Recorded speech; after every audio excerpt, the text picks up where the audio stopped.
Hello and welcome to Daft Souls episode Christmas. I can't remember the number, but it's Christmas. So welcome to this special Christmas-themed edition of the podcast in which we won't be talking about anything to do with Christmas. It will just be games. That's great. I came here for the games, Matt. Yeah, I know. I just wanted to see what your reaction was when I said it's Christmas themed. Hooray! Don't worry, it isn't. It's just normal games. And as you may have noticed now, this week it is a two-man special. It's just me and Mr. Quentin Smith. Happy to be here, Matthew Lees. And you've been here for a while. It's nice to have you here. It's good to come back. The live show that you did seemed to go well. That was ages ago, wasn't it? It was. I haven't been on for so long. It's ridiculous. I've been playing some games, though. What games have you been playing? Mostly, I've been trying not to die in hostile environments. Well, actually, that describes every game. Yeah, but it's London, isn't it? That's also London. That's a terrible intro. Let me try again. I've been playing survival games. I've been playing mostly a couple, This War of Mine, and also The Long Dark. And The Long Dark is the one that's captured my heart. So,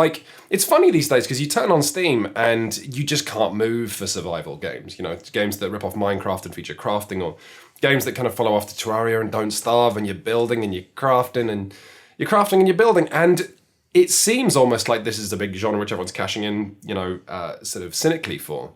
But actually, I've realised that I love this. I want even more. I love this battle of player versus environment as an alternative to players versus just enemies, monsters, you know? It creates a more sort of plausible, rounded gaming community rather than just murder, which is what we've had for 20 years. But anyway... I know what you mean. I think one of the things with survival-style games, especially... It's what I've said in the past. I always like the start of a game of Minecraft is my favourite. Yes, exactly. Like when you don't have anything, you just have to build a small house and it'll get dark and scary. But then, as with most of these games in this genre, it becomes this thing of the beginning is difficult, but then once you're kind of established, it becomes a case of actually you just sort of then just being all right, and you only really get killed because you slip up at some point. Exactly, and I don't think that you and I Don't Starve very much. I haven't actually played it. But have you not? I've heard good things. It's okay, but it's not enormously interesting. The world, which is this kind of grim, dark Nightmare Before Christmas idea of the woods with all these creepy animals and bees and bears, and that's all right. But the game itself is somewhat repetitive, and I would say it's kind of devoid of magic. But what I am playing that I do love is The Long Dark, and this is on early access. Yeah, I was going to say, because this isn't out yet, is no, it? Anyway. But it seems like everything I'm playing is on early access at the minute, whether it's Invisible Ink or this or other games that I can't remember right now. But I do love turning on Steam and all these games updating and getting to have new features. Yeah, The Long Dark sees you crashing in a plane in a snowy wilderness, and you have two objectives, which are staying warm and getting food. And that is the extent of it. It's a first-person game, and so much development time has just been put into crafting this freezing cold, very immersive, snowy wilderness. I've heard a lot about this, actually. I think it was Andy Kelly who was talking about on Twitter about the way they've really managed to create a sense of, the fires in that game having a real sense of warmth. Yeah. No, it's fantastic. And I think it comes down to, quite simply, that the world is so cold. If you're walking along, then you will get colder. Your clothes just aren't warm enough. You can try and get wind breakage. If you sort of hug walls or you're in little gullies, then the game will start saying you feel a little warmer. But really, it will, however smart you play, it will just start saying incredibly creepy things like, you're cold, you're freezing, you feel quite sleepy now. Maybe you should just have a lie down. No, that's what bankers do on benches at Christmas. I know. And they die. And so you don't want to die. But the fundamental problem is that you need to explore because you need to find more food. You can get firewood as long as you have an axe, but that's great. But axes degrade. And so even if you find yourself in a good situation where you can go ice fishing and you've got your axe, so you've got your food and warmth sorted, every day that passes, your axe is getting in worse and worse shape, and you're looking at this single object, which is the weakest link in your survival chain, going, when this breaks, I'm going to die. So your situation isn't permanent, so you think, okay, maybe I can break out to the west, because I haven't seen what's to the west. Maybe there'll be something there. And then maybe you find nothing but sheer cliffs and forest, so you turn back, and then you went back in this house, which will be your grave if you don't work something out. Is this a kind of pre-made area then? Is this the sort of thing? It is, yeah. I initially thought it was randomly generated because I'm an idiot, but instead what it is it's multiple levels. There are 2 in the game at the minute, And when you start, you spawn in a random location in this. Gotcha. So probably after playing The Long Dark in one area for 20 hours, you'll know it not like the back of your hand, because it's still really difficult to navigate. And in fact, one of the great things about this snowy environment is, let's say, Matt, you've got your really nice clothes and you've got loads of wood and you've got about 10 kilograms of frozen fish in your house. Sounds like a sweet party. It's a great deal, isn't it? And you've got matches and you've got some needle and thread to repair your gloves and your boots. And but there's one thing you're missing, which is the can opener. And you know there's a village to the north because you've seen it. You go off to the north, and then maybe you see a wolf and you get nervous and you hide from the wolf for a bit. You light a flare to scare the wolf away, and then you realise that there's trees in 360 degrees around you, and in fighting the wolf, you've forgotten which way you came from. And you go, well, that's okay, because the game has boot prints, but it's snowing very heavily, and the boot prints have already been covered up. And you've just lost everything, because you've lost your sense of direction, and that's so plausible and so immersive. So they've made it so that you don't have access to things like a map and a compass. No, you don't. You could draw a map yourself next to the PC, which I've started doing, but then your own maps are like fallible because yeah, definitely. Which is again really, really interesting, and also the weather in it is relatively straightforward. It can be quite clear. That can be snow. That can be really heavy snow, and it's funny because you'll leave your house on some days or cabin or whatever gulch you're living in, and then it'll be really snowy, and you'll go, nah, and you'll go back inside because if you walk off into that, you probably won't find your way home. Yeah, that sounds amazing. It's a ton of fun, and yeah, I love that. It doesn't feel to me like this is yet another game cashing in on the survival craze. This, to me, feels like a whole new way to play video games that we're just starting to explore. Like, I've not felt this uncynical about something in games for so long. I want to see hundreds more survival games. That would make me happy.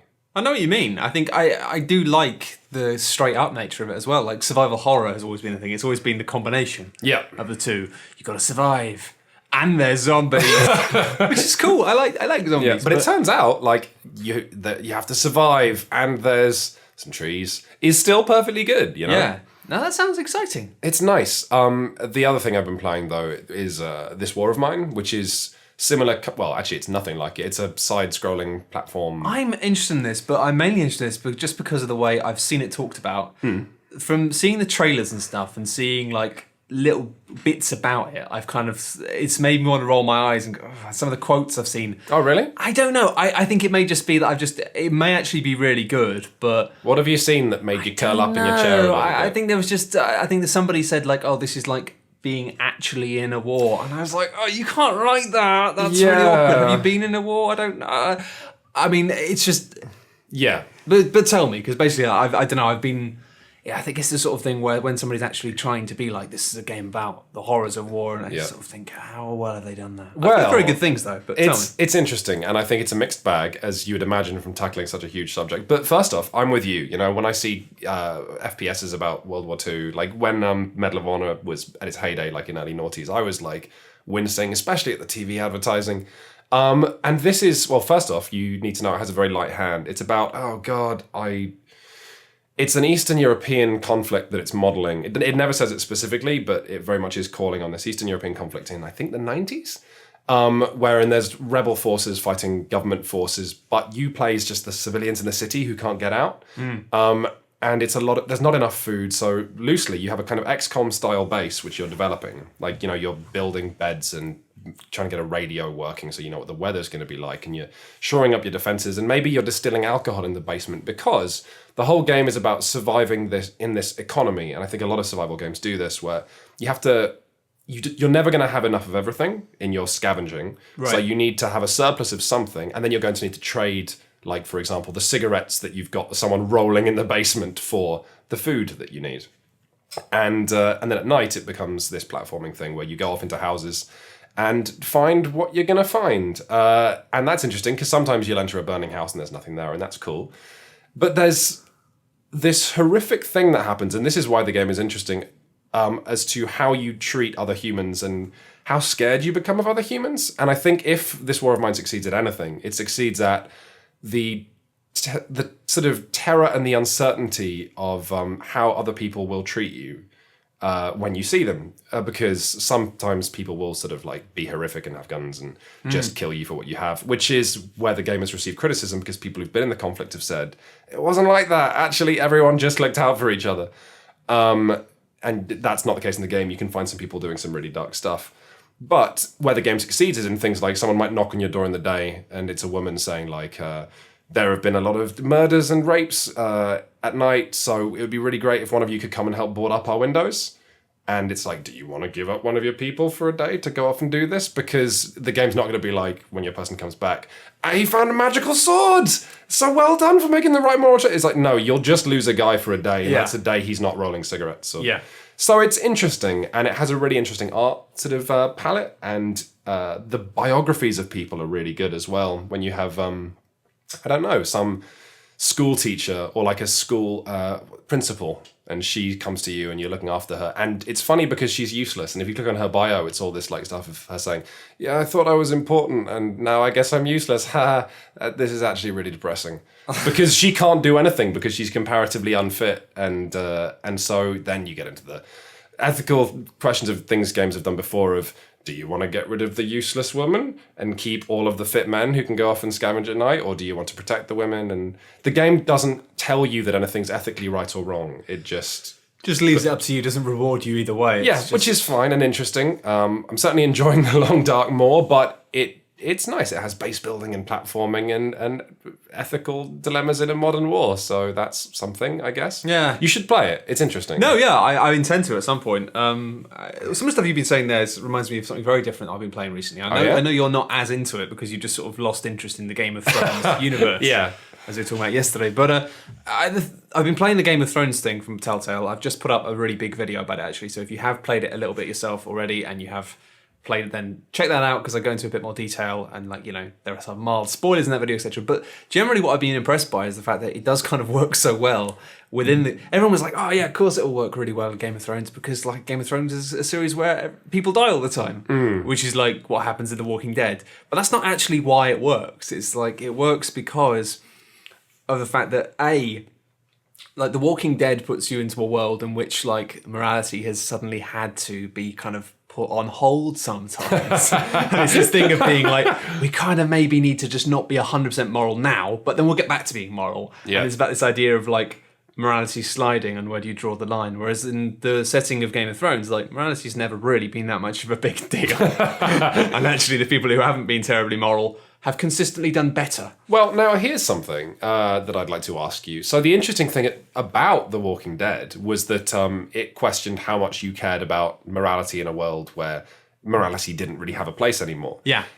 I get what you're saying, that Game of Thrones is the best possible setting because it's already morally grey. But also, doesn't that just mean like it's a world and a setting where there is no morality? It's always been characters looking out for themselves. Therefore, you're not making ethical decisions anymore. No, you're not. But that's why it's different. You see, that's why it's quite clever, and the fact that actually it looks very similar on the surface, but it's actually very different. The Walking Dead for me was very much about the fact that decisions you were making were a reflection of yourself, and the reason it was powerful was because although you might be making these decisions on the basis of what these characters might do, you, more than anything, there was a reflection of you in there, and there was and that's why it was great because you walked away from it feeling quite guilty. So with Game of Thrones, that sort of person. Whereas the Game of Thrones is a lot less introspective, but that's also because of the fact that you're not just controlling one character. You're controlling multiple characters who have similar aims. Okay. So basically, rather than being like looking out just for one character's survival or looking out for one person, you're looking out for an overall aim, which is to do with this house that you're basically looking after, House Forrester, I think. And all of the characters you play are from House Forrester.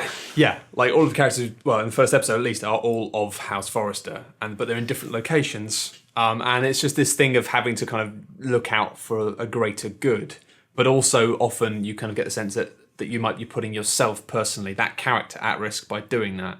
But it means it's less of an introspective. It's less about ethics and more about trying to solve this big puzzle. I don't want to say puzzle, but it's making the right decision.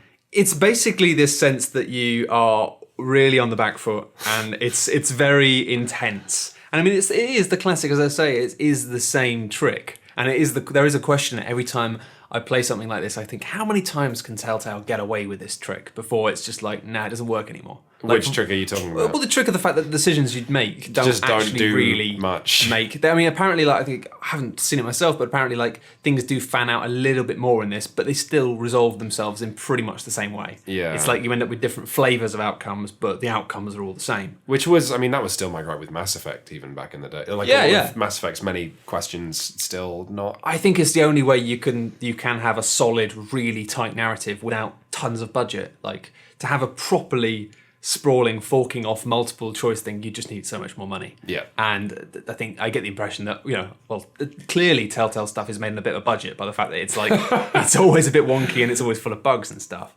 But I think, so it's not really an ethical thing, but it means it's more of a role-playing experience. Which means it's less about you as a player, less about you, but more about you trying to get into the mindset of these characters. And the reason that's so fucking cool is because of the fact that you are then having to deal with characters from Game of Thrones. And it's actually, I was worried about that. It was the bit I thought, is that going to work? Because I didn't want it to be like, oh, hello, I'm Queen Cersei. I'm very mean. Goodbye. I was kind of expecting it to be this sort of cameo carousel. I see. But actually, they're integral, and it kind of, as I say in the video I made today, it's like, it's the fact that at first I was like, but what's the point in having them there? Because they're like, you can't do anything with them. They're like immovable. Yeah. They're invincible characters because they're locked into the lore. But it doesn't matter because the positions you're given within the game, the positions of your people that you're controlling, they're so weak and powerless that it's like you couldn't have any impact on these people anyway. Like, you're a nobody. And it's just nice that it puts you in a position of basically, and this is the thing that it does share with The Walking Dead and does work, is the fact that it creates a real sense of futility.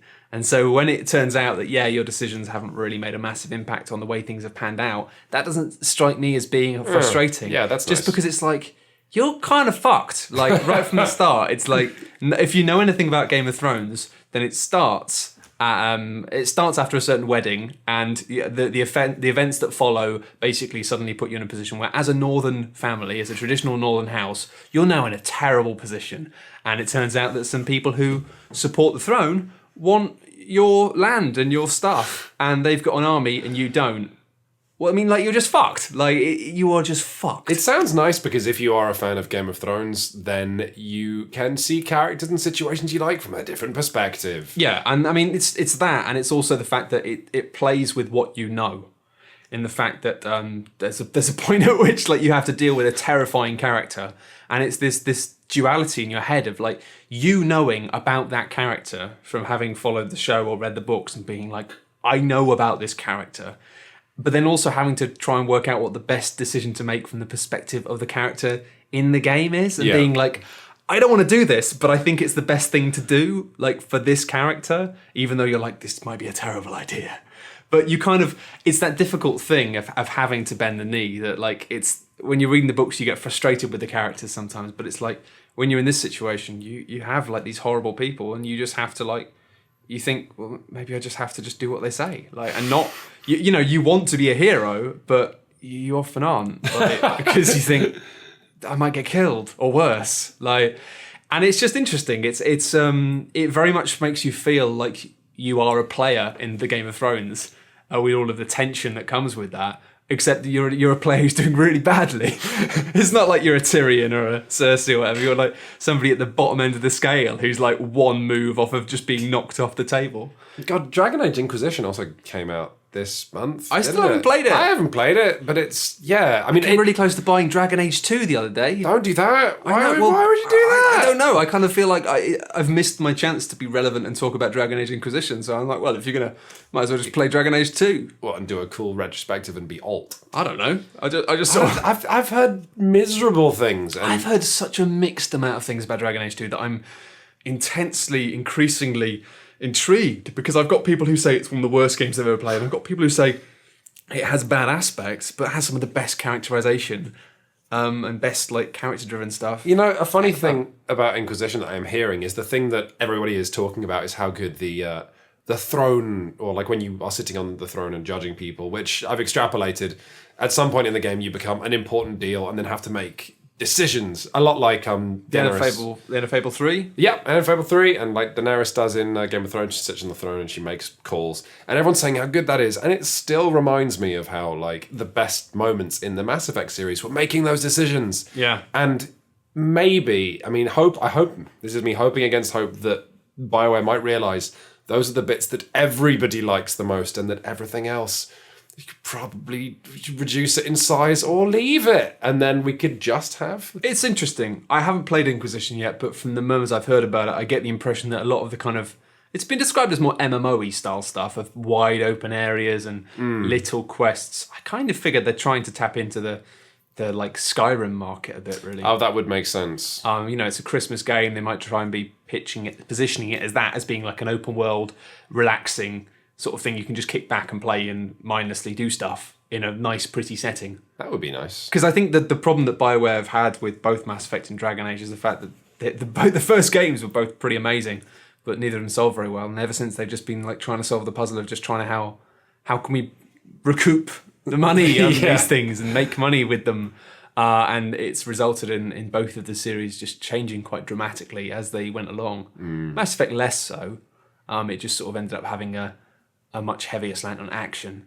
Yeah. But fuck it, the guns in Mass Effect 3 felt amazing. They definitely popped. It was so nice. Just really weighty force fields, big chunky things bouncing off other things. It was beautiful. The discus grenades that you throw in your character has a... The fact that the multiplayer in that, to me, felt like such a kind of like, who gives a fuck? It felt like the last of that. Do you remember not that long ago when every shooter or anything with guns had a multiplayer component? Yeah. And 90% of them would never be touched, and the servers would be empty within loads weeks. of them having really clever stuff. Yeah. I still will talk anyone's ear off who'll listen about Kane Lynch 2's... I think it might have been in the first game as well, but the Fragile Alliance multiplayer Yeah, mode. about just being able to shoot someone in the back at any point. Well, yeah, but you couldn't though, because it was it was sort of co-op thing with like 5 or 6 of you all doing a bank heist together. There were loads of different levels. Maybe you're robbing a van, and your score is how much money you escape with, which is fine and all. But what if someone's carrying more money than you? So you probably shoot them in the back and kill them. Except enemies are spawning in massive quantities. So if you just kill all your friends, nobody gets out the level alive. So there's waiting for the right moment. You wait for the right moment, which ideally is, sort of just in the final minute of the game, except probably everyone knows that, so they're just going to sprint off as soon as they see a way to leave the level. Can't help but wonder if that might be something that gets a bit implemented in the GTA 5's online heists. Maybe. Which are apparently coming soon. Yeah. I can't believe it's taken them that long. It's Rockstar time. But they were like, oh yeah, it'll be out. Yeah, well, the heist stuff that we talked about and sold the game, that'll be out soon. It's like a year. And I guess they're doing it to coincide with the relaunch on next generation consoles. I guess so, but it's like, you could have given people a heads up. Mind you, it was my fault. I mean, it was so obvious they were going to re-release it on next gen. Yeah. But you know what? I never finished it. I got probably about 60-70% of the way through the storyline. I'm not going to play through all that junk again. That's the thing. It's like if they actually just released it and said, oh, here's a tool so you can, especially because they've got the Rockstar Social Club, it's got so much of your stats and stuff logged. If they could just literally log which of the mini missions, if it could just basically upload your save game to that and then download it to any console, I would buy the PS4 version. But the problem is I played it on the Xbox 360 and now I've got a PS4. You just sort of think companies are throwing away money by not doing that. It still reminds me of that. It seems like a non sequitur, but isn't. The conversation I had with Jonathan Smith, used to be creative director of all the Lego games, and it talked about how kids just love cheating, and kids love level skip, and the kids love invincibility, and so of course it's in the game. Everyone loves it, and you don't have to use it if you don't want it. And God, I would love to have that in GTA, letting us skip to any point in levels, but instead we're in an era where I can't even skip the cutscene of a Destiny level, which I've played 20 times. Oh, I mean, that's just insane. It's amazing how many patches they've had, and they still don't have a thing, especially when it's daily mission. It's I've got to watch a cutscene in the middle of this again. Why? Why? Although I've actually got so efficient at playing Destiny that there's one of the cutscenes is before you go through this big gateway and have to fight an ogre. Yeah. And I just got to it so quickly that I'd already got into the room and killed all of the enemies in the room before the cutscene could load, because I just blasted through it, and it was wait, and then teleports me back by about 300 meters to a location I was at, and it's you're doing this. I thought I was like, what? There's so much of this, like, you know, there's that term player versus environment, which is what a lot of people are doing in Destiny. But the environment, more often than not, is how they've designed the game versus, like, you know, the actual obstacles they've put in. I remember I was doing a daily story mission with a friend of mine. He was online, and he was like, yeah, you can come on. And we jumped on halfway through the mission, and I was confused because how come we're halfway through the story mission? It's because he checkpointed it. And I wasn't even aware of this practice, but you checkpoint very close to the end of the story mission and you complete it. And then before the level actually ejects you after completing, because there's that 20-second gap, you just go into orbit. So you never technically complete the mission. So your checkpoint never gets reset. Really? So, yeah. I'm surprised you don't know about this. No, yeah, I don't know about that. It's the case with story mission. You just checkpoint it towards the end. You do it and jump out and you get the bounty complete, story mission completes. But mad. It is funny how, just little ways to break the systems. I knew about the jumping out from orbit because a lot of the missions, the reason I worked that one out is because some of the missions you have to watch cutscene afterwards, and if you go like quick cancel, then you don't have to watch the cutscene. It's just mental though. Why have they not put in a thing saying like skip them? It's like I've seen these cutscenes like 20 times. Yeah. It's now like my official I'm going for a cup of tea moment. It's like I will briefly talk about the Dark Below actually, just because I haven't actually played the raid yet. No. For the new Destiny. But it is very difficult. I've always been quite a staunch defender of a lot of the stuff in Destiny, even though a lot of the stuff pisses me off. Mainly because of the fact that I still believe that the foundation of the game is so bloody good. And it's astonishing. The guns just, like, popping the fact that every enemy in the game has a unique, beautiful animation for if you kill it with a precision kill, which I am still not bored of looking at. Yeah, and I've killed, I don't know how many things I've killed, but it's probably close to about 30,000 things. It's a ridiculous amount. Yeah. And do you have a favourite precision kill, Def? I really like shooting the heads off Cabal, and all the air in their suits shoots out in a massive jet stream. Yeah, they're good. I like classic dregs. Oh yeah, well, Dregs are good. They just, the head comes off and then they it's kind like of some sort of sparks or something. I don't know. And then like, they kind of have an electrocute moment. It's yeah, good. there's lots of good. I like shooting. I like shooting everything. I like shooting everything, and that's why it's so good. It's funny. It's the sort of game where I'm sitting there playing it, getting like, oh, this is really annoying me about this. But then like I find myself smiling because I've just killed some things in a way which I've probably killed them in hundreds of times before, but that it just felt really nice. But what frustrates me is because of the fact that I've always felt like the foundations are really strong, but it's just a case of Bungie realising that they're making bad mistakes and starting to steer it in the right direction. Mm-hmm. But at every step, they keep making really bad, irreversible mistakes to the point at which it's just like, I don't understand the logic. At first I understood it. It felt like they designed the game to be a little bit more casual. A little bit more like open. So lots of people who are playing it have never played MMOs before. They've never played like Diablo games before sometimes. And it's like trying to make it enticing for people as a new thing. For people who've just played shooters. Yeah. And they've done that well. But now it's like the problem is they're trying to continue to treat it like that, as if it's something that people just pop on for half an hour, like 2 or 3 times a week. When there are people, lots of people like me who've put in like multiple hundreds of hours. And they're just not... They're kind of actually making the game in a way which punishes people for putting more time into it.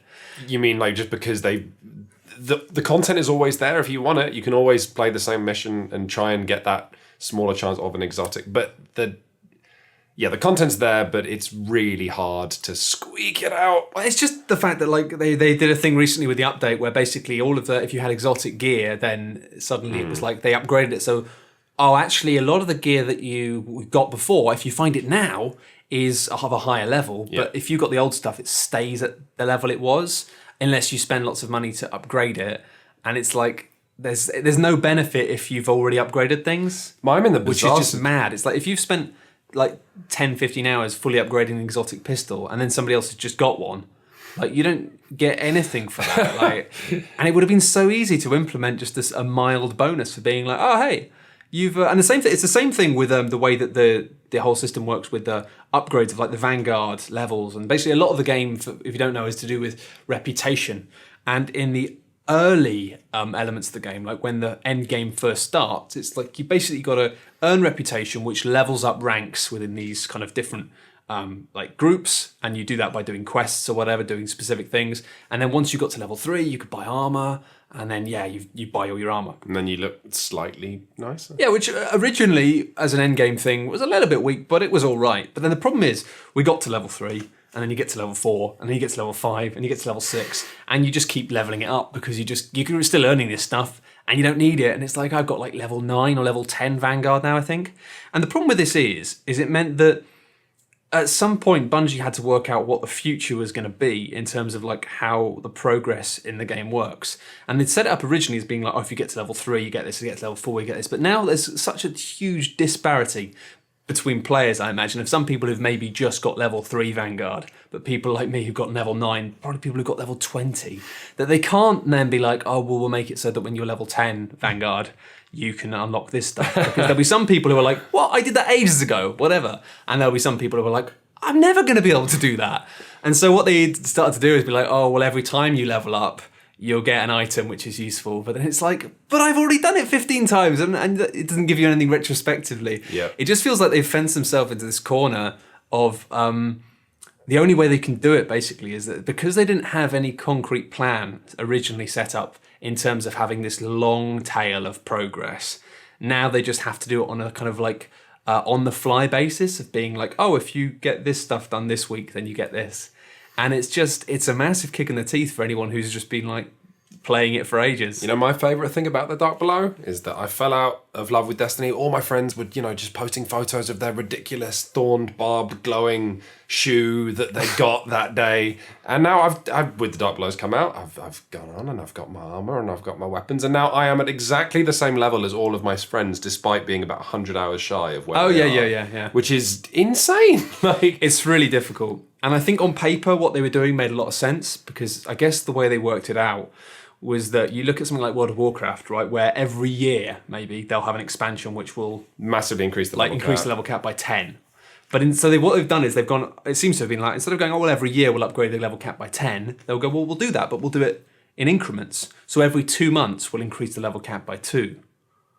Mm-hmm. And that makes sense on paper, but the problem is that the actual, the path, the amount of time and the amount of effort it takes you to get those 2 levels, it may as well be 10 levels. Mm-hmm. It may as well be 15 levels. Because it's incredibly hard to make that step up by 2 levels. And you put in hundreds of hours to get there, only to find that at the point at which you've just achieved it, they press a button, and stuff that took you hundreds of hours will now take you 2 or 3. There is something weird happening in the games industry right now, something strange, whereby I remember, like, for my whole life it's been talking about, a game that comes out, like, every month, or the new shooter, or the new action game that's come out every month. Yeah. But for, like, pretty much, almost half of Daft Souls' life, it's been discussing just evolutions of Destiny and how it's kind of changed, and how it's just so odd that, like, games are so expensive to make now that we've got this one, and it's where all, like, Activision has put all of its money, and it's the one that we're talking The thing about. is, if it wasn't so fucking good, I wouldn't be playing it. And that's basically the thing, is there are so many things about it now that frustrate me, and I'm increasingly losing faith that Bungie know what they're doing with it. I'm looking forward to the sequel, which I basically think they're going to instead of having expansion and doing it that old school way, which is probably a bit confusing for most consumers, they'll just release Destiny 2, which you'll be able to carry over all your stuff to, and it will be like the expansion. I think that's the way they're going to do it. They're basically going to like do a weird bastardization of old school retail and modern. And that's why I think they're doing it at the moment, is because actually if you work out the expansions and DLC, it roughly comes up as £6 a month. So It's basically like, this is an MMO, like, with subscription. They've just packaged it differently. Just hidden it. But I get frustrated, but then I find a new gun and I shoot something in the head with it and I go, hot damn, that feels fucking great. And then I sit and I talk bollocks with people and I shoot aliens in the head again and again and again and again and again and again. I remember when I got tired of World of Warcraft and I left, there was the world had enough flex in it that me and my friend could do something a bit romantic, because we'd gotten really into the weapon crafting. Like, we weren't high level, we were like level 26, I don't know. Yeah. And we were really excited about, because he made a scroll that I could craft, and I crafted this thing called a Moonblade, and it was not even a very good weapon, and so no one else was using it. There was no point even crafting it, but I tell you what, the texture on it was bizarre, because at night it was really shiny, so you'd have high level players going, what's that? It's like, it's my bad sword that's really shiny. But so we made each of these 2-handed swords, and we went up to a cliff, and we went, like, there was a waterfall and there was a moon in the distance, and we both did some emote where we lowered the swords to each other, and we're like, done. And we both logged off at that moment, and that was our epitaph, of like dipping our swords in the moon. And I think if Destiny allowed me to do something, if it let me work towards my own goal and have some romantic thing, an ending, then I might have stopped playing it by now. But it's not. It's just this perfectly smooth thing of every time I turn it on, a number goes up and maybe I get a new gun. It is just weird. It's like just... I think that the problem is that they've gone so far down the rabbit hole now of the design choices they made that it's kind of irreversible. I think that the way we'll see it change will be with the sequel whenever it comes out.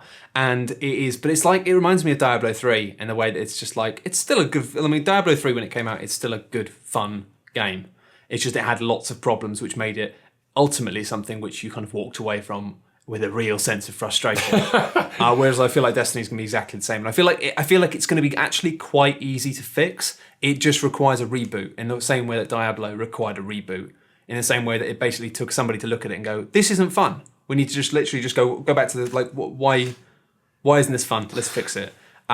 Because they've got like an amazing engine, an amazing shooting system. It's just that all of the mechanics that they've used to like bind it together and create a sense of longevity are just very poor.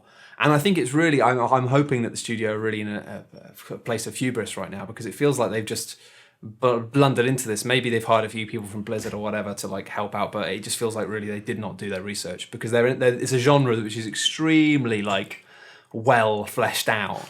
And they just didn't know what they were doing. And it's a shame, because it's like, it means that I'm currently torn. And the sad thing is I know how it's going to end. It's going to end in exactly the same way that my relationship with World of Warcraft ended, because I quit World of Warcraft before they fixed loads of stuff and before they started adding more 5-man raid stuff, when the end game was just pure raiding. And it was this thing of like, I put hundreds of hours into it, and then when I finished, it was just one day I snapped and I suddenly just resented all of the time I'd spent. And I just walked away from it. Oh God, do you think that's going to happen to us? Do you think we're going to rubber band back and just loathe? I think that's exactly what's going to happen. I should stop now, man. I know I should stop now as well, but I can't. I love it too much. But I know that one day, unless they can sort their shit out, and I still hold a hope that they can, because most often with this kind of game, the relationship is different in the fact that you enjoy elements of it and you enjoy the ideas, but the core of it is a bit crap. That's probably most MMOs, where the core of this is brilliant, it's just the stuff around it is shit. You know what I don't regret is all the... Because I must have put a comparable amount of time into Monster Hunter 4 Ultimate. But you know what Monster Hunter 4 Ultimate for me, like what I came away from it with was like stories that either just like heroic things that I did that I remember that still make me smile, and you know, whether it was like the one time I went off to fight a bear and it's all normal and I'm going through this undergrowth and it was a king bear, and I didn't even know Monster Hunter does this, but like every so often you're fighting a boss and it's like, oh, but this is the king variant, and it happens entirely at random, and the monster is huge, like it's bigger than normal and it's harder than normal. And I was like, oh my God, because it was my first opportunity to even kill one. And it was the scariest hour-long fight of my life.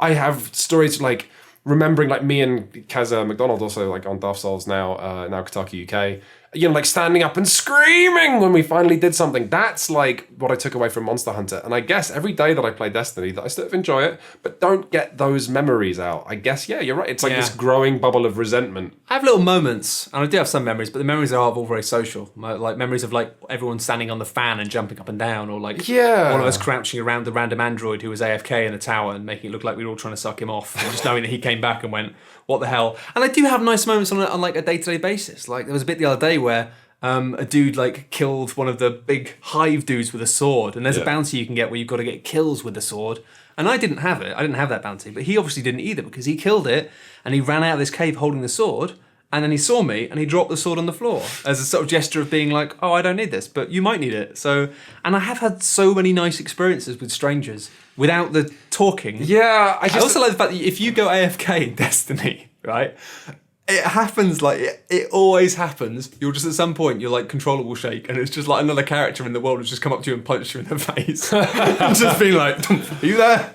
Like, and then run off. It's like all this stuff happens in spite of the design, though. Like it's I still remember like back when EverQuest first came out, and the story that made my friend fall in love with it, where like and this was back when we didn't even know what MMOs were going to become, and they hadn't become this greased chute of where you can sit in it and you just get catapulted towards like bigger and bigger numbers.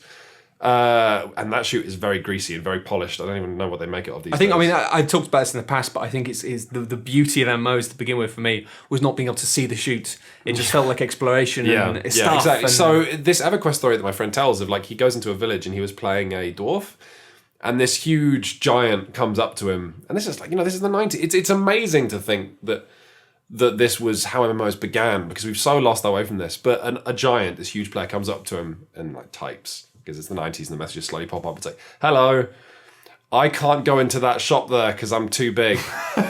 If I give you gold, can you go in and buy a thing for me?" And it's a regular human-sized house, or like a dwarf house or something. And my friend Landon's character's like, yeah, and he takes the money.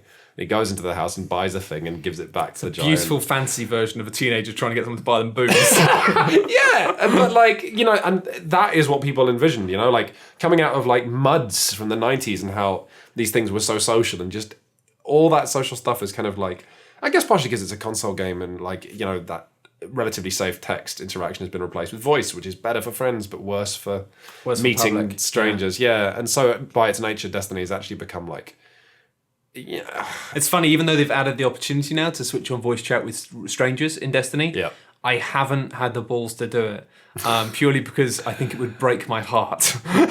Just because in my head, like, everyone's quite nice. And I don't want to talk to anyone because I'm just like, they might not be. Well, also, there's part of like, all the marketing materials for Destiny, it's always, and all the copywriting, you're these weird dudes in suits and you're all a bit abstract. And I think if that got replaced by a dude from like Scunthorpe being like, "Don't fucking kill him because I've got a bat," it's like, no, everything has collapsed. Yeah, no, I like the silent power of these people.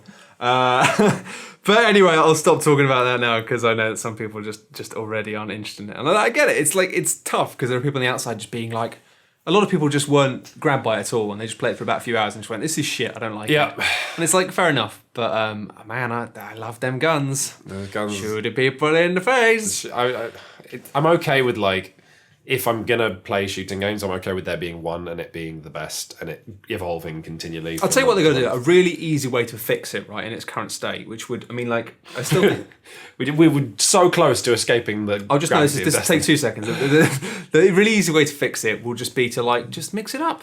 Just make it so like you have like a new variant, like instead of heroic, like which is like the difficult, just make a new difficulty level which randomizes it. So it's just like, oh, here's this mission, you don't know what you're going to have to deal with. You might have to just deal with like random bosses in the middle of it or just random enemies, and just, instead of playing the same missions again and again, just fucking go crazy and be like, oh yeah, you walk into a room and it's like, it's full of knights. Like, just do some mad shit. Just do the option to like, just do mad shit. Because that's what Diablo does, it's like you do a dungeon, but then, you've been through this dungeon 20 times, but this time instead of spiders, it's full of bloody ghouls. Shit! And there's a big ghoul that's on fire and he's running around at an alarming rate. This is the best day. I know, precisely. And it's like, they just need to do that. It's probably, the problem is because Bungie struck me as being a studio who are very much like, no, everything has to be perfect. Yeah. It's like, well, yeah, but no. Just make it less perfect and a bit more mental. Anyway, one thing I have been playing apart from Destiny, because I have been trying to play other things. It's funny, you were talking about Monster Hunter, actually. I'm going to hopefully play that soon because I have got it on the Wii U. Wait for Ultimate. Wait for 5, man. 5's almost I've got 3. Wait, what? Oh, yeah, 4. 4 is about to come out. Yeah, you don't need to go back. Well, I guess you could play it. Well, I've already played. I could wait. I'll wait for 4. If you wait for 4, then you can actually do the thing I've been telling you to do forever, which is you can play it with friends and hunt monsters with friends. Is what console is that going to be on? It's going to be on 3DS, and also they've announced a Wii U version, which is coming later. But you can play on. But the character's always transferable. Easy. Fair enough. Except of the cool thing, like sometimes, because it's Nintendo, rather than like your character being stored in the cloud or anything, your character's on one of the devices and you have to transfer it by a cable. It takes about 15 minutes, and there's a little picture of an animated pig running on the screen, but sometimes pig doesn't make it. And sometimes, and there's a very small chance of this, but your character will be lost in the cable forever and will not survive his transition. God, I hope that they fix that. I think it's like 1 in 10,000 chance, but still, there's that moment of terror. That's like getting knolled in Phantasy Star Online. Do you remember that? Knoll? No. There was a big hacking scene back in Phantasy Star Online back in the day, and it was kind of terrifying. It was when it was on the Dreamcast, and it was, for me, the first sort of experience I had with hacking in games, and the fact that you start to hear murmurs that people were hackers. And sometimes it was fucking obvious because you walk in and somebody would just start dropping like super legendary items everywhere.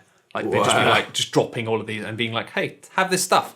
And like just dropping super rare things like candy and being like, take it. And it's like, and it was the thing of like, as soon as you saw that, you just had to quit the game. You had to be like, get out. because having one of these items on your This character. is amazing. If you had one of those items on your character, basically it was like it was the equivalent of having. It sounds like the equivalent of having a kid in your school who's dealing drugs, and you know that like any interactions with them at all could sour like your own record. Yeah, and it was basically the way that it worked with the hacking was it was kind of like holding open a door in a tomb, like Indiana Jones style, you know, holding open a tomb door that was closing with like a stick. And like for as long as that stick was there, you were fine. But then it'd be this thing of like you'd take this amazing weapon and you'd use it in their game, in their like lobby, and use it in their like thing. And then and you'd leave, and then you'd start your own lobby, and immediately it would be like bump off. Like it would just be like you've got illegal items, and you'd be in trouble for that. Like I can't remember what happened. It might just be. Was it in game? Was there like a robot who'd come up and be like, "No, you, sir, have been hacking"? I can't remember what happened, but basically it would just be like you're not allowed that. So it'd be if you had hacked items and you weren't a hacker, then you could only ever use those items if you were offline.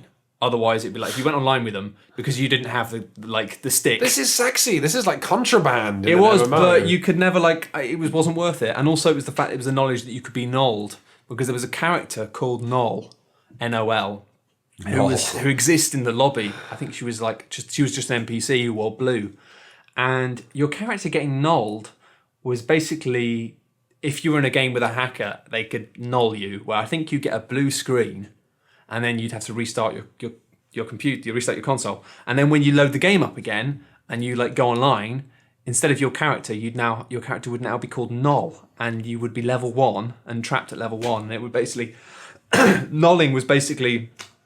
I don't know, basically replace your character with an NPC. And I can't remember if the model changed or if it was just the name, but I think it was just... It basically made your character useless. It was just like... It was the equivalent of basically somebody getting nulled, basically meant getting a character deleted. And some of these characters like you'd spend like hundreds of hours on PSO. And so it wasn't worth the risk. If somebody appeared and started dropping goodies, you got the fuck out of there, man. It reminds me of that... Yeah, could be a honey trap.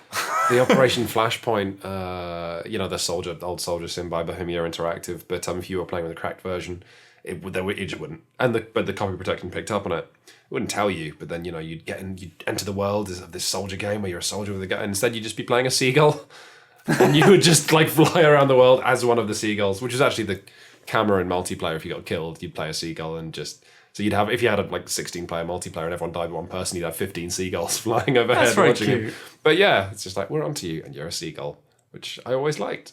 The null thing sounds more like an incredibly quick fix that they'd made.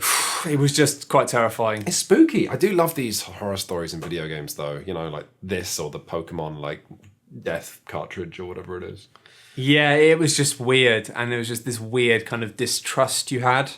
I mean, that was such a weird time. If someone came up to you in Destiny and was like, Matt, this isn't even like a purple or a yellow gun. This is a turquoise gun. Do you want it?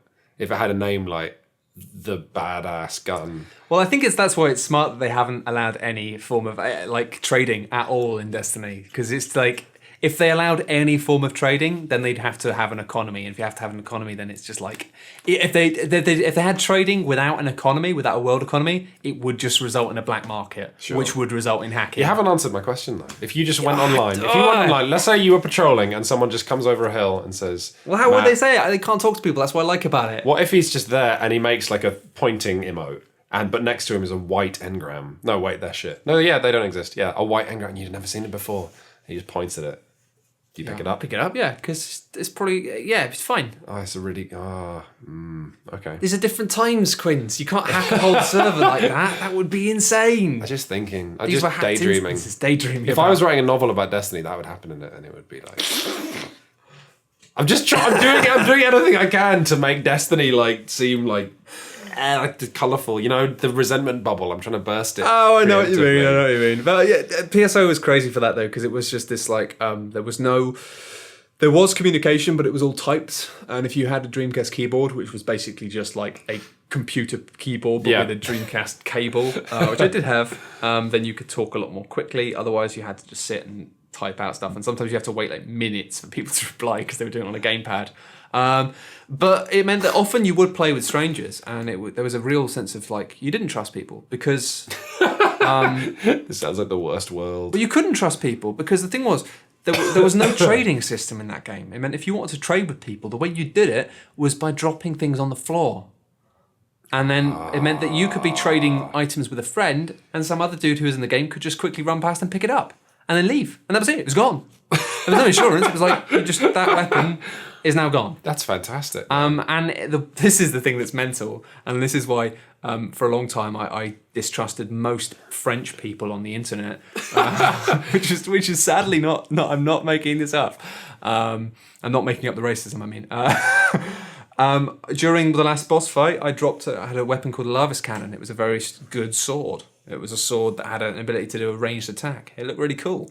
But when you died in PSO, if you got killed, you drop all of your money that you had on you and your primary weapon that you were holding. Right. Which, if you're playing with friends, wasn't a problem because they just wouldn't pick up your primary weapon. Or if they did pick it up by accident, they'd give it back to you. But we were playing against the final boss, and then afterwards, after I died, I got brought back to life, but I couldn't find my weapon.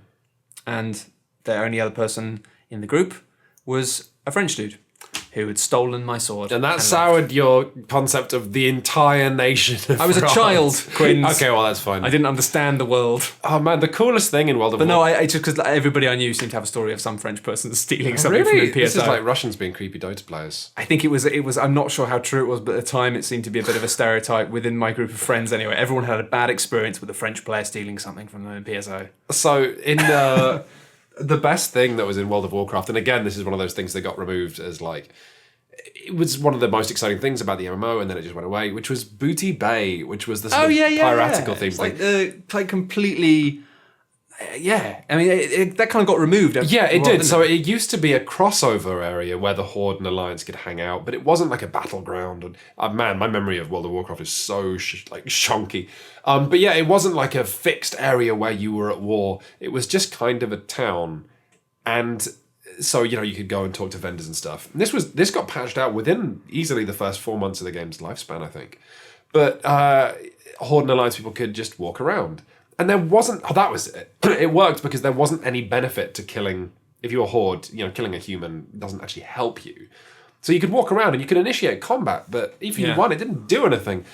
And so... And also you couldn't communicate via chat because in World of Warcraft... in a different language. It comes up in the garbled version of like Gnomish or Human or Horde. So you couldn't communicate. So it was just this amazing Wild West frontier where me and my friend would be in a bar and, sat at a table and you're talking and we're both Horde. And then a human comes in and we just fall silent and we look at him. Yeah. Is he going to murder us? Because maybe he'll be nice. And and that was really interesting. Because, sometimes people just wouldn't kill you. And that was great. But then it got patched out. Or like they patched in the honor system. So then just Booty Bay was murderous. And then I think it just became Alliance only. It's just weird how you ended up like with the system as it was in PSO, this sort of no man's land generally. Yeah. You ended up behaving like children in terms of how you dealt with that problem of being like in a way that like if Johnny wanted to tell Timmy a secret, what would he do? They'd go and they'd run away and they'd hide behind a tree. And then the other child would run around and go, "What are you doing? What are you doing? Nothing." And so it'd be this thing of like... Does it use speech bubbles or what? You'd say, "Come on."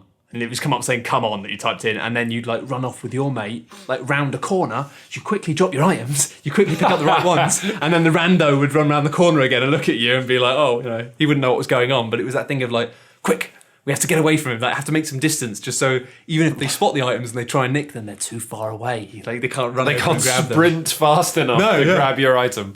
I remember in playing the first Planet side as well when there was you have these big shielded bubbles where weapons don't work. And I was playing the original Planet side for like hundreds of hours, but just in one moment I ended up in that bubble with other players from other factions. Yeah. So like these are the people who I've been fighting and murdering for hundreds of hours, and then like I see him and I just drop my primary gun of the Terran Republic on the floor, and then he dropped his rifle, and so I ended up in my locker back at my home base with rifles of all the other factions in the game. It's like the Christmas truce of World War I of just exchanging, but rather than chocolate, we exchanged our weapons. Oh, it was nice. Sweet. Just let me be nice online, and I'll be nice. Destiny. That's what I'm saying. Yeah. Well, we'll see. Something else I've been playing recently, though, on early access actually, it's really impressed me just with how tight it is. I mean, I think because it's basically a game which is already designed, and you've played the original by the sounds of it, Chaos Reborn. Oh yeah, we were going to talk about this. Well, we can. Let's do it. Here we go. Chaos Reborn. I think I realised Chaos Wizard War and the Dragon Fighters, I think is what it was called. It wasn't Man, called. It was called something else. Subtitles like they used to. But yeah, it came out in 1985. So the original game came out the year I was born, which is mental. But it was this thing of I started playing it, and it's very, very good. Because I backed it on Kickstarter just because I got, Gollop. Yes, done. Backed it, have it, sorted. And then I got a code and thought, yeah, I'll have a look at this. And got to the main menu and thought, oh, bloody hell. Like, it's all bloody walls. It's like, no, you can't do this yet, you can't do this yet, you can't do this yet. Everything you click on is like, this bit's not done yet, but it has some text telling you what it will be when it's done. But I kind of thought, well, there's nothing here. The game itself is there, though, but that's right? it. The game is there. Like, the multiplayer is there. And it's great. It's so how does this work for people at home who aren't aware of Chaos? The Atari game? Spectrum game? Spectrum. I don't know. I wasn't allowed games consoles at that point, so I wasn't born at that point. Very fuzzy. So my memory is even fuzzier because I wasn't. Am I older than you? I wasn't alive. How old are you? 29. I'm 28.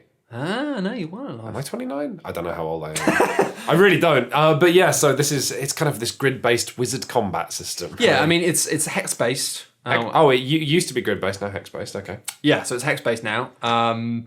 And it's kind of very simple. It's a very fast-paced strategy game.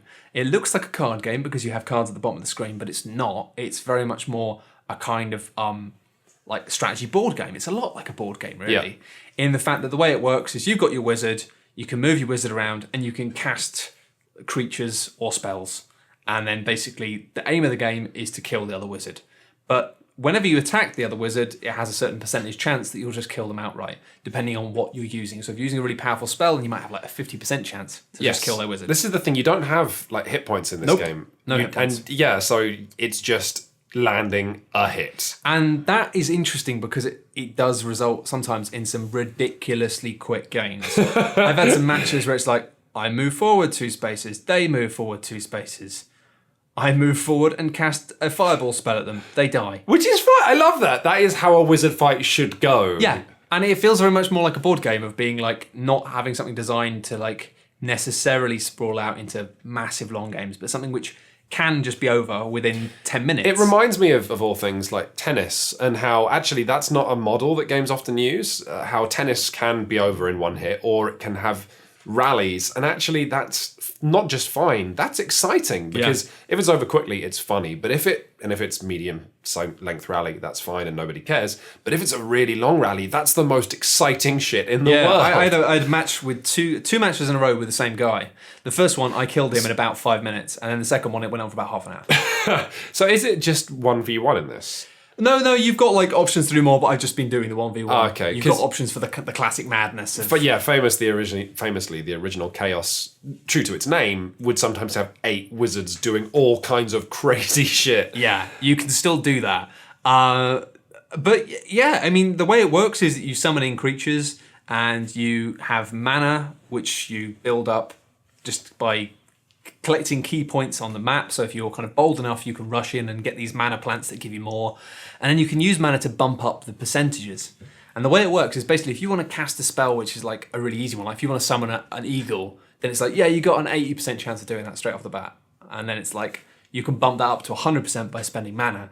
But then with other things, it's like, well, you want to cast an ogre, you want to bring an ogre in, that's quite a powerful unit. It'd be like, well, there's only a 40% chance that that's going to happen. But this is what I love, is this whole mechanic, and it reminds me so much of the Wizard of Earthsea and this idea of like kind of magic as being like almost constantly not quite what it seems. Magic has become so boring in fantasy and in video games these days. Because if you look at magic throughout like the literature of the 80s and 60s and 70s, it's the weirdest, most fascinating shit. Yeah, and now it's just like fire. You did fire or lightning. Yeah. Or maybe ice. Whereas like it's got this amazing thing of basically you can choose to cast an illusion. So if you want to definitely cast an eagle, instead of taking the chance on the 80%, you can have a 100% chance, and it's always 100% to cast an illusion version. But it's not like pissy illusions in most RPGs of it being like looking real, but then it attacks you and it's like being hit with a cornflake. It's an actual, like, it will act and do the damage and take the damage exactly as a normal unit, unless the other player disbelieves it. And it's the fact that you can at any point at the start of your turn go, disbelieve and click on an enemy unit. And if you're right, if it wasn't real, if it was an illusion, then you get to then do something else on your turn. But if you're wrong, that's the end of your turn. So you have really, this, that's different, because in the original Chaos, if you disbelieve, I think that's your entire turn. I know if you're correct, then you can I might be wrong turn. there. But it's basically, it means that you have this wonderful thing, like right at the start. It adds a poker element to it. And the fact that right at the start, it'll be like somebody goes vroomp, and the other wizard casts like an elephant, and it's like, and you just sit there going, "Fuck off! Have you got an elephant? Like, fuck off! Like that's not a fucking elephant." But and then you go disbelieve, and it's like the elephant is real, and you're like, "God damn it!" And that's your whole turn, and then suddenly, not only did you lose your turn, but an elephant is now coming. Yeah, and I mean that's like a very really real elephant, a really bad start. I love how funny it is, though. Of like it's such a simple system, and it's a clever strategy game. And we always talk about this on Shut Up and Sit Down, how we just always love games that are funny, like in the situations they create. And how, like, in an 8-player game, you've got wizards exploding and forests being created and eagles and dragons. And then maybe there's just you and one other player standing. And this is what happened when I played the original Spectrum game with Kieran on his iPad. So finally he casts a Pegasus. And he climbs onto the Pegasus. And he's like, now a wizard on a Pegasus, he's going to take down the last wizard. And the other wizard's like, nah. And the Pegasus just vanishes because it was an illusion. And suddenly Kieran is standing on the ground with no spells left. It's like, yeah, it was worth a punt, wasn't it? That's exactly it. It's just like you just got to give it a go. And it is wonderful, like how sometimes it's like, I had a thing right at the start where I just tried to like call in a manticore. And I was like, chances of this working are pretty low. But it was like, no shit, I got a manticore. And then like hopped on it. And I'm like, where's it on a manticore? And then the other guy just immediately goes, disbelieve. And it's like, no, really, mate. It's a fucking manticore. And you can just imagine that like somebody on the other end going, fuck off. Like, how did you get a manticore? Well, obviously they know it's a 30% chance. But it's just really, really nice in the way that you do end up like kind of frustrated, but because it's such a simple thing. And often I find that with multiplayer games, you can end up being frustrated, like because you've got the enemy is using a power that you haven't got, especially in like, you'd be like Call of Duty or whatever, you get fucked off by somebody using an underbarrel grenade launcher because you haven't got one. But because you've all got the same set of tools, and because the system is so simple of, do you want to lie about this and get it for sure, or do you want to take the chance? You kind of, sometimes you're like, oh no, like, but you can't ever really get angry about it because you'll end up doing it to other people. And plus, the illusionary system is, the more you think about it, the more clever you realise it is from just like a frustration standpoint. Because like, if you ever lose your entire turn by disbelieving something, it means that, and it's real. So you've wasted your whole turn, but you're not annoyed, because what that also tells you is that the other player took a spell with a really low chance of working and risked his go trying to make it work. So it's like... And then you've got, I think, the whole rock, paper, scissors psychology. You know how, like, if we both go dun, dun, dun, and we both give rock, chances are we'll both then go dun, dun, dun, scissors. Like, because you naturally then... Your head... Second guess. Like, you naturally second guess what they're going to do to try and... And it ends up being this, like, weird psychology of what people tend to always do. Yeah. It means the psychology of it is wonderful, because it means if somebody disbelieves and it's real, then it means then you can start casting illusions, because it's very unlikely they're going to make that mistake again. Or, I mean, what I like to do sometimes is, like, you can, rather than wasting, like, if you go like, oh, look, I've done a big elephant, and it's like, people go like, that's not, you probably didn't, that's probably not real. You just do it on the simple units. So rather than trying to take a big... Here, you do something that's like already an 80 or 90% chance, but you just make it illusion, because like, who's going to disbelieve an eagle? It's only a fucking eagle. Like, but then it means you definitely aren't going to fail the spell. And it ends up like, you realise that it's like, just within this very simple mechanic, there's a lot of depth and a lot of opportunities for either being massively audacious and a massive liar, or just being very sensible and trying to trick people into a sense of security. And it's so funny how complicated so many like online games, become, in terms of just so many interlocking systems, that it's fantastic to take this relic from the 80s, which like was totally forgotten, which had all these brilliant ideas in it, and then just replace it wholesale into like Steam now. Yeah. Slap on some new paint and some modern multiplayer features. It looks great as well. I got to say, like, it's a pretty game. I just love that these ideas haven't been lost, Because in board games, it's great, because if you have a good board game, then it tends to get reprinted over and over, because board games are evergreen. But in video games, sometimes ideas like, even the Ken and Lynch Fragile Alliance stuff we mentioned before, that shit just gets lost. Yeah, it just goes. Doesn't come back. It is great. It's such a simple little game.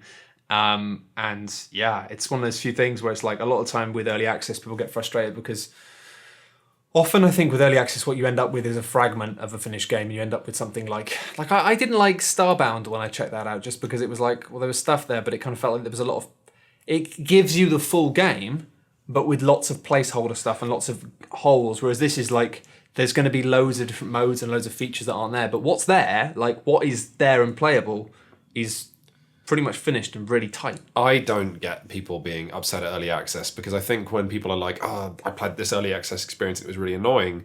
I think what you're actually annoyed at there is the developers not executing the early access experience well. Like in terms of me playing The Long Dark or Invisible Ink or Crypt of the Necrodancer, like or even Nuclear Throne, you know, like early access games that I'm playing, and that the developers are reliably updating and tweaking constantly. And then also new ideas that couldn't have existed otherwise. Yeah. Like, it's just fantastic. I love turning on Steam and 10 games update, and I can see how those games have evolved.